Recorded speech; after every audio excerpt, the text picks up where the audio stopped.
You didn't have to do that. Thank you very much. My talk will be on the Port of Oakland and the future of healthcare. So I'm going to give a shout out to the nurses first of all. Oh my God. Oh my God. All right.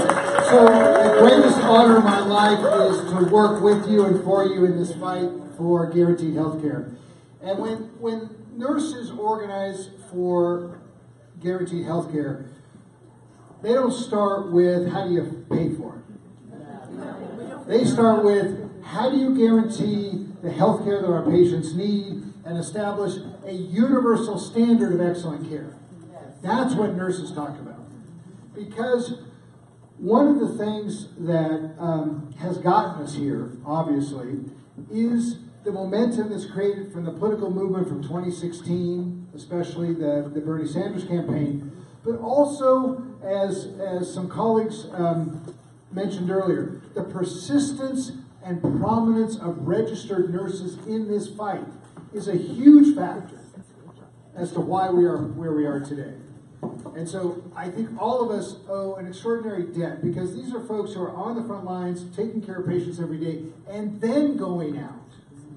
All of you are then going out to your communities, to your colleagues, to your churches, to your political clubs, and demanding guaranteed health care. And that has really been just an instrumental force in getting us here. So thank you.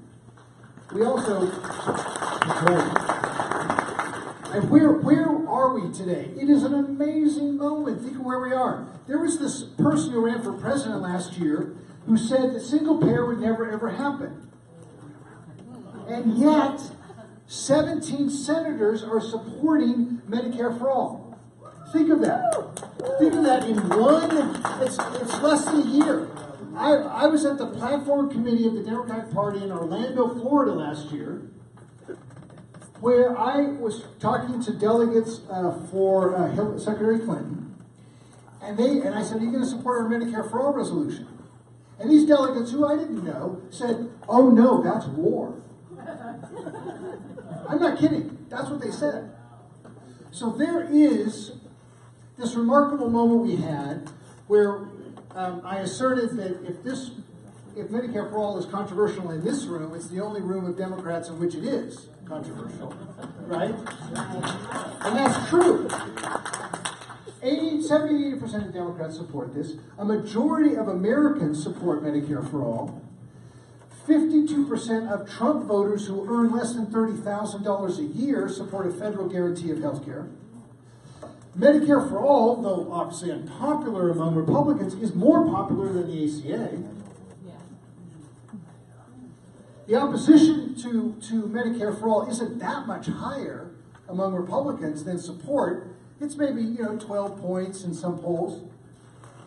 So this moment, getting to this moment, and then 120 co-sponsors of H.R. 676, as was mentioned earlier, majority of the Democratic caucus.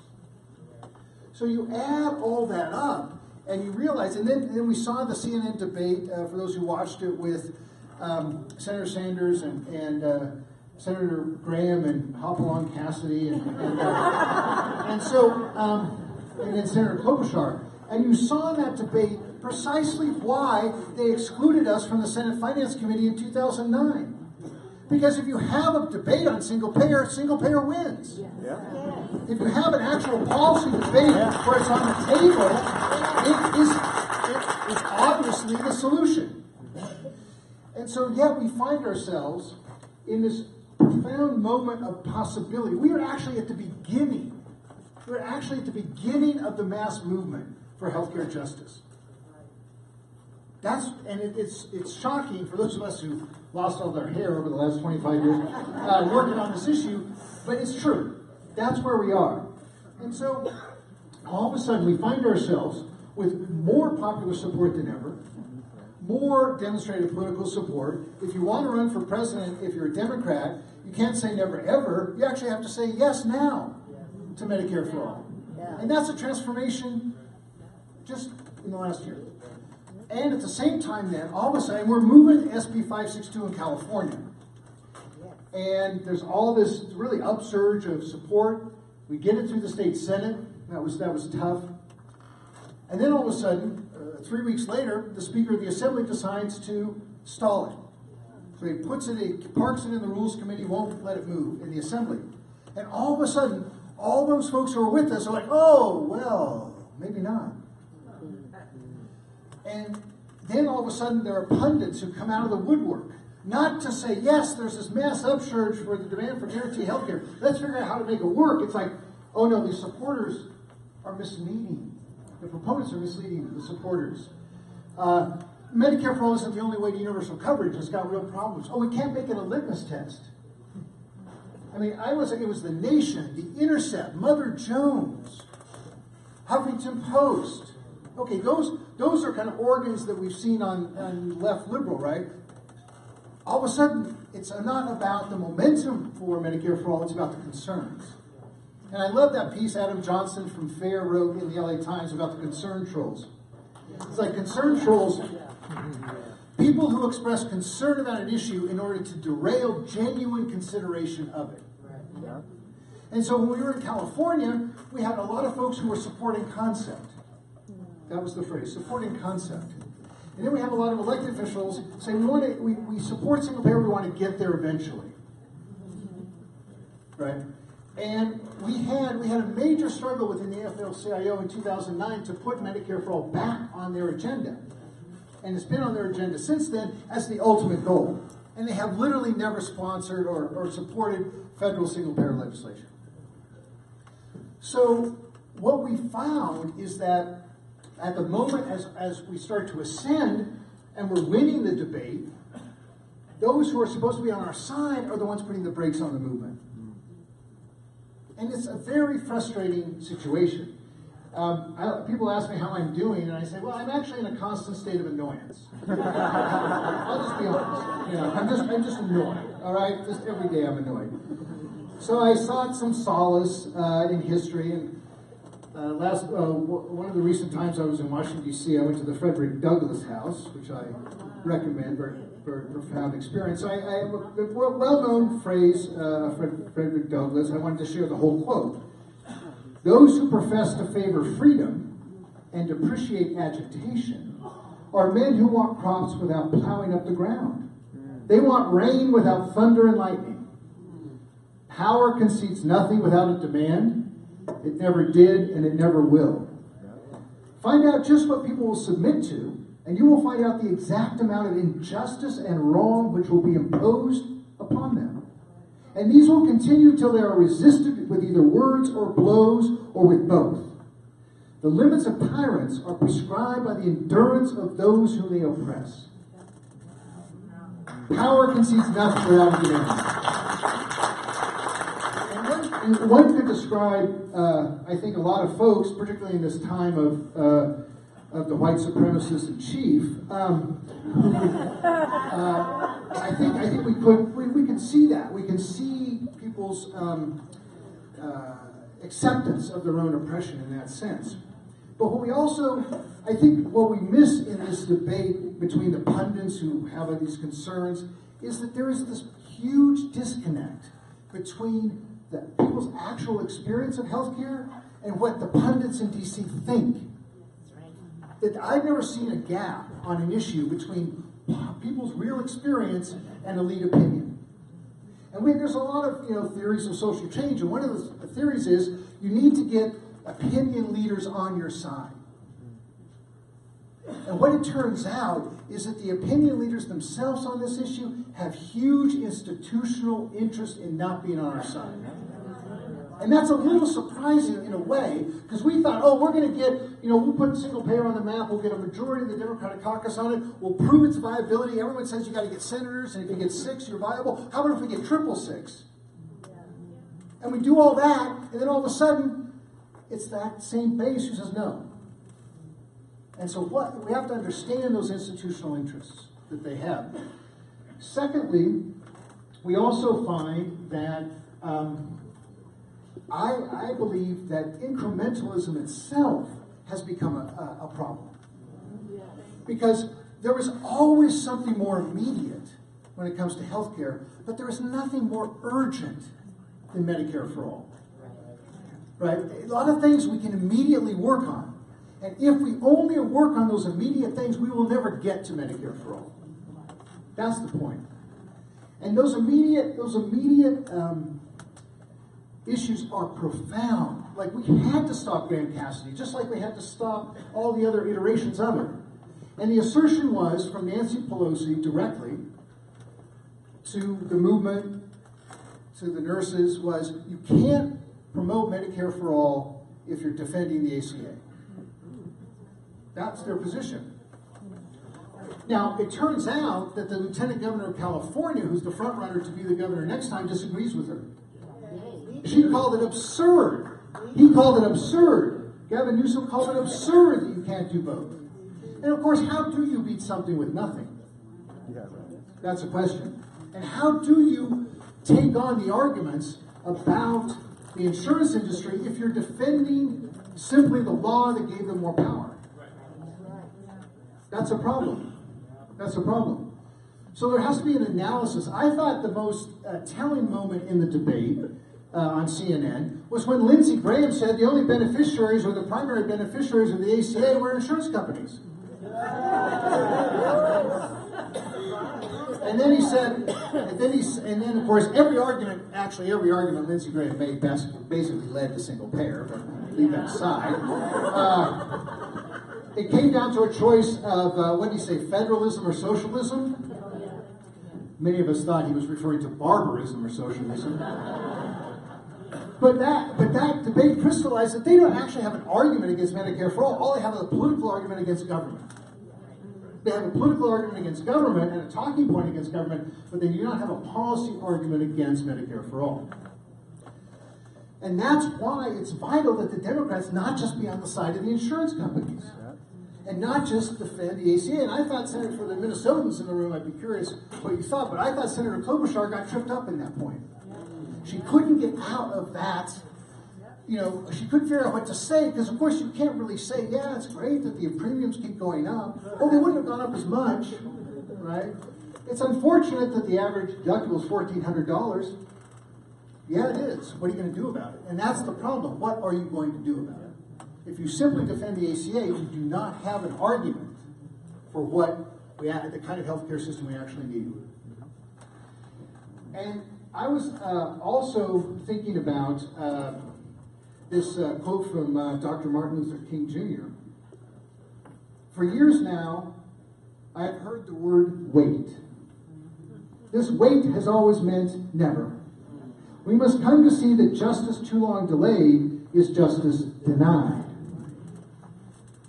So incrementalism is the weight of our time. And what's happened with these programs, okay, we can't do, in 1992, we can't do Hillary Care, so we'll do S-chip. So not only do we have Medicaid for kids, now we have a private insurance program for kids. We can't adopt single-payer financing, so let's try to save money in ways how we deliver care. So let's do more managed care. Let's restrict access, and let's do prior authorization and all the other gatekeeping of managed care, because that's the only way we can save money. So the very fact that we have pursued an incremental strategy reinforces the existing model of care, which is detrimental to patients. So, and then our defense of Medicaid has led us to believe that it's much better than it is. Medicaid is essential because the system is so bad, not because Medicaid is so good. So, but again, our defensive fight leads us to support programs that are in some ways in many ways part of the problem, because they are under-resourced. They do not provide the access. And the Maldev lawsuit that Paul Song cited reflects that. So incrementalism has strengthened the insurance companies. You've got a Democrat, Peter Lee, running the Covered California Exchange, who says the insurance companies need more power. Right? So that's the guy who, and so once you invest in the structure of the healthcare exchanges and the ACA, isn't that a logical conclusion? That you're working for the insurers. California markets those insurance plans. So then we have the problem when it comes to organized labor, that workers have given their heart and soul and blood to keep the health plans that they have. That means that there's a lot of resistance to change. to giving those up. And yet at the same time, we know that workers in large employer plans have out-of-pocket expenses on the average of $4,400 a year. And we can do a hell of a lot better with Medicare for All. We can eliminate all those premiums, deductibles, and copays. So again, we have the right argument, but we have these forces of resistance. How do we confront this? How do we confront this?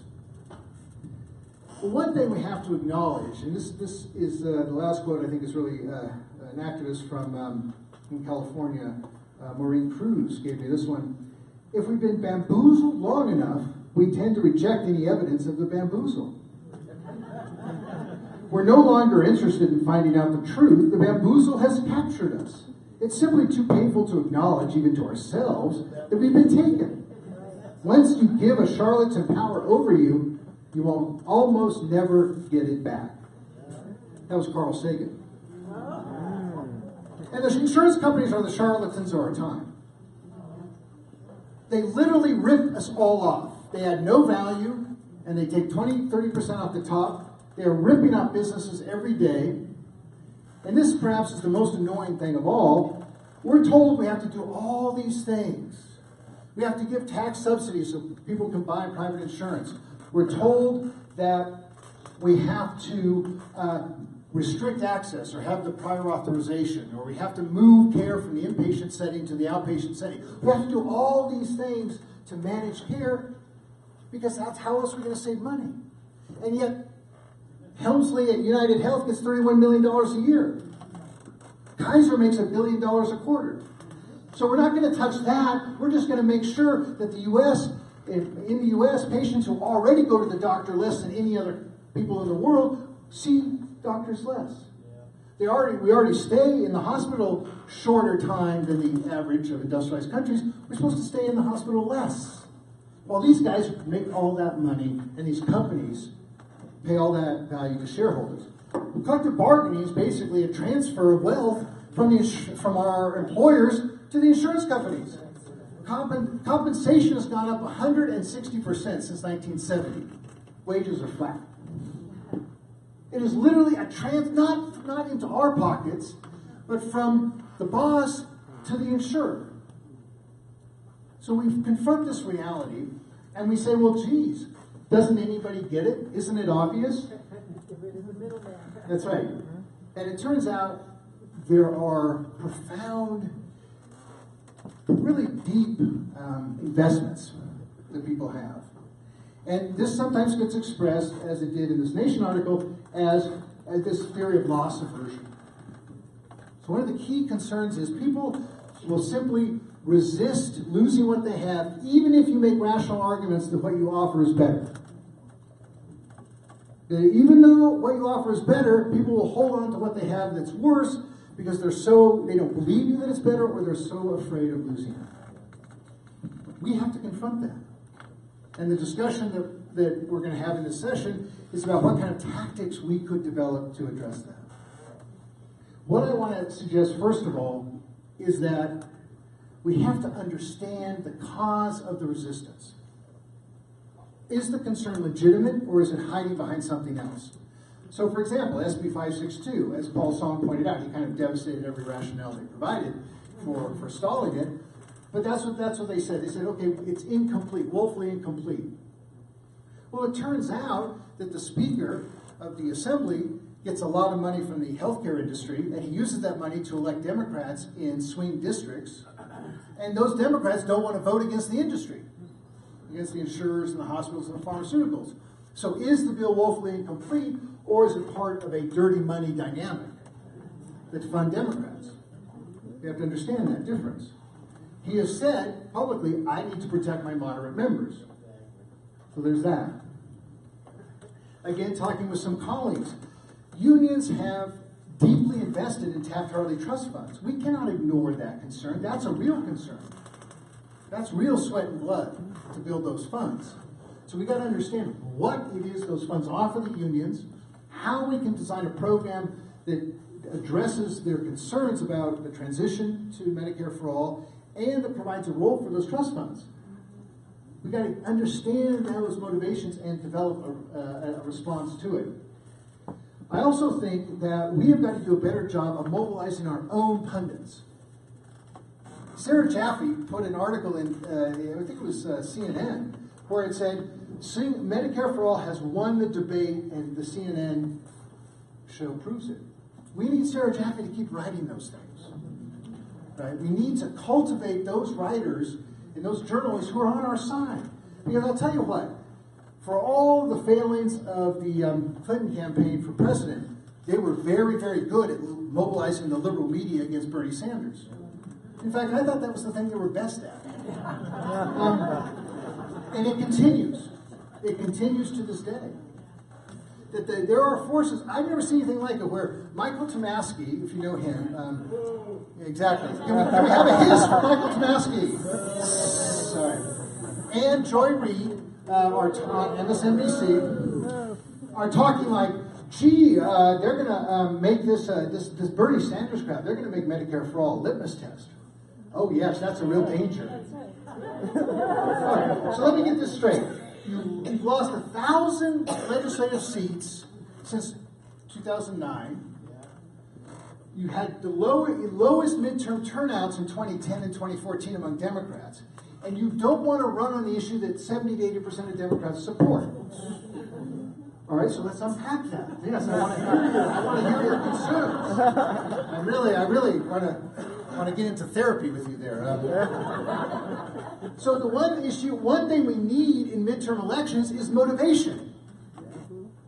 The one thing the healthcare system needs is a broadly popular solution that works. Well, what do you know? We happen to have the same thing and addresses both. Like, we have literally tried everything else. We have literally tried every other way to reform healthcare except using the program that's popular and that works. All right. Okay, that's cool. And you know, again, I think we need to go beyond therapy there. If we actually understand those motivations, then we can develop a political strategy to counter them. And so what we've done in California is the Speaker of the Assembly says that I need to protect my moderate members. So our response was to conduct canvasses in town halls and mail to those members' constituents. Because you can't protect your members from their constituents. We confront the Assembly members. Well, why don't you tell the Speaker to move the bill? Well, I work for him. I can't do that. And we all know, right? Do you know, though, that any legislator, Congress, state legislature, has to raise tens of thousands or hundreds of thousands of dollars per cycle in order to have a committee chairmanship? Barbara Lee has to raise $300,000 a cycle, minimum. Barbara Lee, okay? Every state legislator has to do that. And they have to put the money into the fund that the Speaker uses to elect the moderate members that he doesn't want to have to vote on Medicare for All. That's the money in politics system, right? So we have to understand that. But the only response tactically that we believe is effective is to go into those districts and organize those constituents, because then you mobilize that popular opinion. Then you expose the disconnect between people's real experience and what they think is policy. And what they think is policy, and the other area of pushback we get is, well, there are lots of ways to universal coverage. Well, number one, coverage is not care, right? As Paul Song again showed, you can have insurance and go bankrupt because you have high medical costs. Half the people in the country don't have $400 in the bank for any emergency. Ambulances cost $2,000 at least. So if you don't have $400, you probably don't have $2,000. If you have a deductible higher than $2,000, $2,000 or more, you're considered underinsured because you simply can't afford all the care you need, because you can't get to that $2,000. You can't afford it. In California, 13 million are in Medi-Cal. 15 million are underinsured. 28 million Californians out of 39 have some level of inadequate access. And in some cases, profound levels of inadequate access. So 28 million out of 39 million people. It is no wonder that people are not so desperate to hold on what they have if there is something better. that is the real, you can tell that's the source of the disconnect between elite opinion and real people's experience, is that most of Californians don't actually have peace of mind, real health security. And so we have, I think the other approach here then to address all that is to bring out that experience. So when you have these town halls, we have these speak outs. We were cut out from the Assembly Health Committee in California, so we had the People's Health Assembly. And that really gets to the heart of it. And then when registered nurses connect your experience at the bedside to these broader policy questions, you take that personal experience and you elevate it into a message that motivates the policy changes that we want. So that's what we have to do. We have to, again, the pundits are going to offer rational arguments, and I just have to tell you, I cannot read Paul Krugman anymore. I'm sorry. I cannot read Paul Krugman anymore. Because in 2005, he was made the case for single payer. And then a few months ago, he literally contradicted everything he said. So then one has to ask, what is the political establishment's investment in this approach? And I believe there is actually a short-sighted and misguided political strategy attached to it. And then just look at the Ossoff campaign in Georgia. My brother and sister-in-law live in that congressional district. That's why I'm somewhat familiar with it. There's no way a Democrat's going to win that district, ever. But the belief that you could, by appealing to those reasonable and moderate Republican voters, right, I think is at the heart of this. And that's why Secretary Clinton opposed Medicare for All, because she wanted to be able to say to voters, I'm not going to raise your taxes if you're middle class. And was afraid of the tax increase.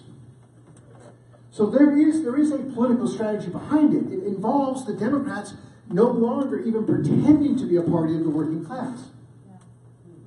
They're going to get the enlightened professionals who are uncomfortable with Donald Trump's version of racism.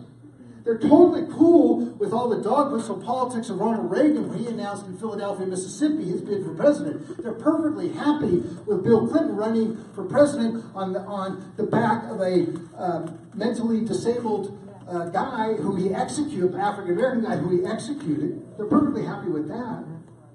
And they're happy, Senator Feinstein is happy to tout in the lobby of her office the crime bill, which resulted in mass incarceration of black folks.